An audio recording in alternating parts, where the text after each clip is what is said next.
I'm Shane White, and this is The Process. This demonstration will show the procedures and techniques used by the operator. Hey gang, Shane White here. Today we're going to do some inking in a crosshatch style using the Hunt 102. It's a very basic inking tool that a lot of illustrators in the golden age of illustration around the turn of the 20th century used, and a lot of comic book artists use this as well. As you can see, I'm showing you a couple different approaches in terms of crosshatching. And crosshatching helps create a halftone or shaded quality to the illustration.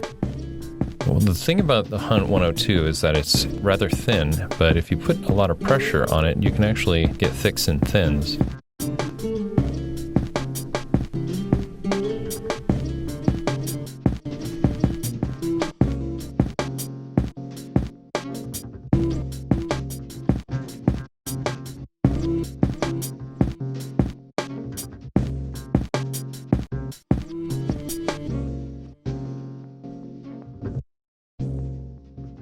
It's not just limited to straight lines. You can do curved lines. You can go thick to thin, or you can space out the lines to get different effects of shading.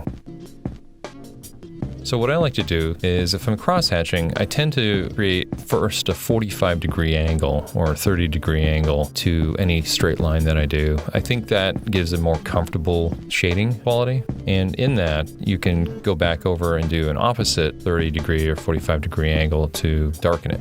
The reason why we do that, it reads better to the eye, a little smoother. It's good practice to draw with the tool. And you can see the position of my hand. I'll change it depending on what I want to do with it.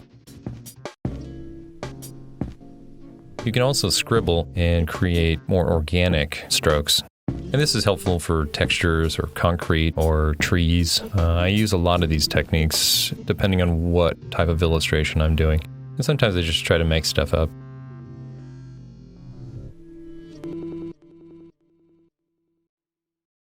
Never interrupt the operator. The idea is that you want to squint when you're creating these halftones. And that'll help blend and show you where the hiccups are, and you can even them out. So here's a piece that I've printed out on my Epson 2200 in blue line. And the reason why I do that is when I scan it, the piece will scan as black line and the blue will fall away. And by falling away, it means it won't record it.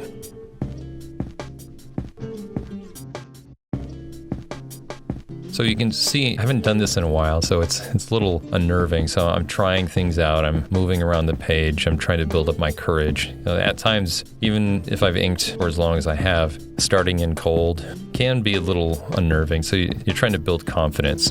I'll try inking in areas that are less noticeable, whether it's in shadow or just trying to find lines that I want to ink. As well as make sure the operator accurately and I've sped up the video, that way we can get through this, because inking in this style takes a lot longer than in most other styles. Mainly because you're not necessarily blocking in your black shadows, and since it's a more linear approach, there's a lot of lines that you're putting down to simulate light and shadow and give your illustration form. This demonstration will show the procedures and techniques used by the operator. The type of ink I'm using is Speedball ink, and I buy it in the larger containers, usually 13 ounce or thereabouts. It'll last a lot longer.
Let's watch the technique used by the operator.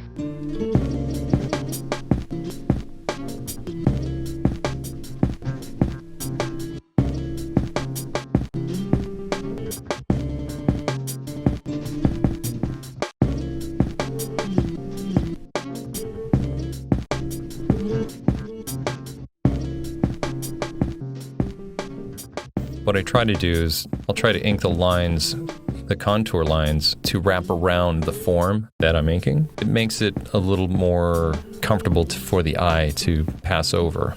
If you're inking against the contour, you can do it, but it just won't have that same rhythm and flow that you're looking for.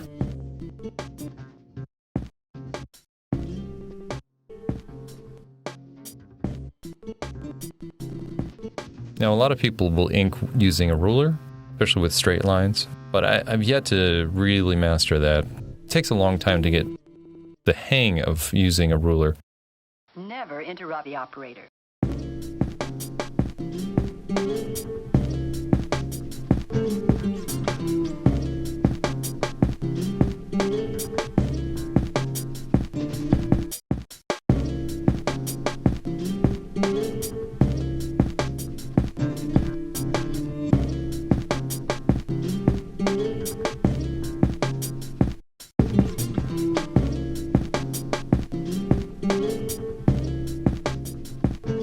Ideally, what you're trying to do is create rhythm for the eye. When you do that, it becomes more pleasing. So what you end up having to do is find ways to gradate your lines from light to dark or dark to light, from shadow to light. These techniques and procedures will save circuit and equipment time, as well as make sure the operator accurately and rapidly sped on its way.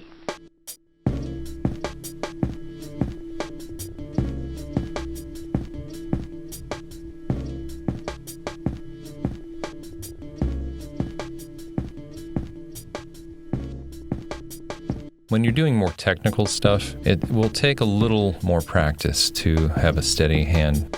You can use rulers. I know there's a lot of guys and gals who have a really good handle on using a ruler, but when you put the crow quill up against the ruler, the ink will actually spill out of the nib, and that is really frustrating. And what's especially frustrating is you can't necessarily white things out with white gouache and expect that you'll be able to ink back over it with the same fidelity that you were getting on just plain paper. So if you do succeed at putting down some gouache that's got good enough coverage, try to make sure that you do it in light washes. You don't put a big blob of it on, because it'll really add texture and it'll cause the nib to do something irregular, and you certainly don't want to add any more randomness to your work. Now, when it comes to trying to get things black or as dark as you can, after you've gone vertically and horizontally, or vertically or used your 45-degree angles, then you start doing lines that are 30 degrees and 60 degrees until you've pretty much filled it up.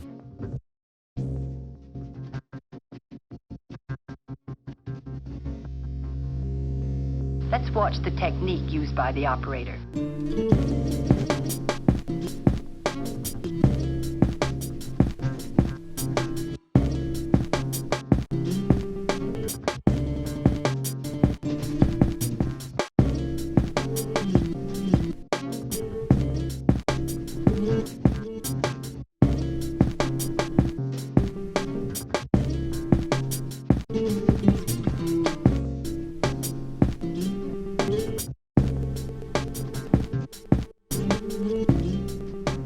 What you'd want to look at as far as inspiration for this stuff is illustrators from, like I said, the early 20th century. Joseph Clement Cole is a master at this stuff. Arthur Ignatius Keller, James Montgomery Flagg, though he used brush and ink instead of pen and ink, and he worked really large, which is something I'd love to try to do one day. But there are a lot of illustrators out there that you can research to find out how they did it. Never interrupt the operator. I know there was a book years ago that was put out, How to Draw and Render in Ink, and I can't remember the author's name at the moment, but he taught inking back in the day when most reproductions were black and white. Might be Joseph Pennell, if I remember correctly. I'll have to look back on that.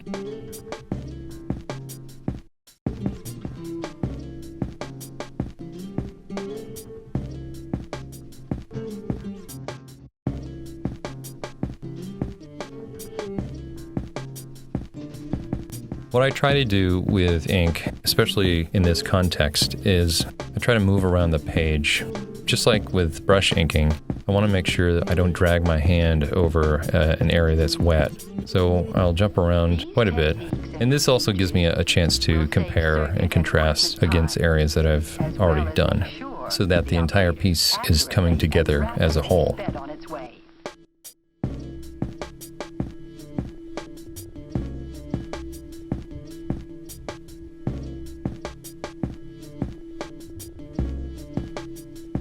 This piece isn't as nearly sophisticated as I would have liked to have done. Part of the reasoning is, since it's a comic illustration, I'm more likely to use outlines.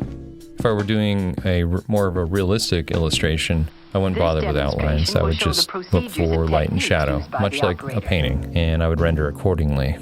Maybe at a future date, I'll show you an example of what I'm talking about. But for our purposes here, we'll stick with the comic book type of illustration.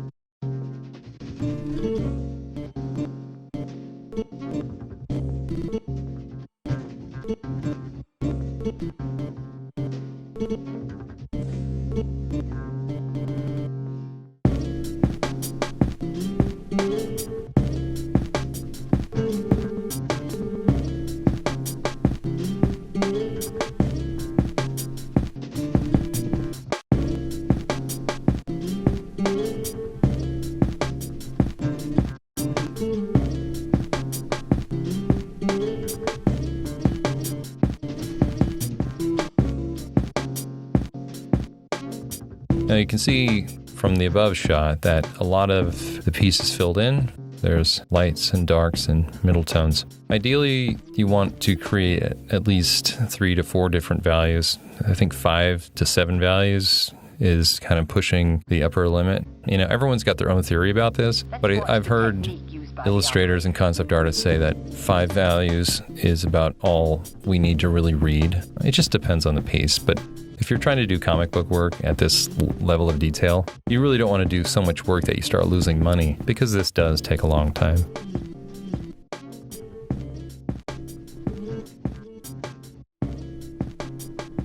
Arthur Adams is a current comic book artist who you should really look at, and you can see the difference between the illustrations that he does and the comic work that he does.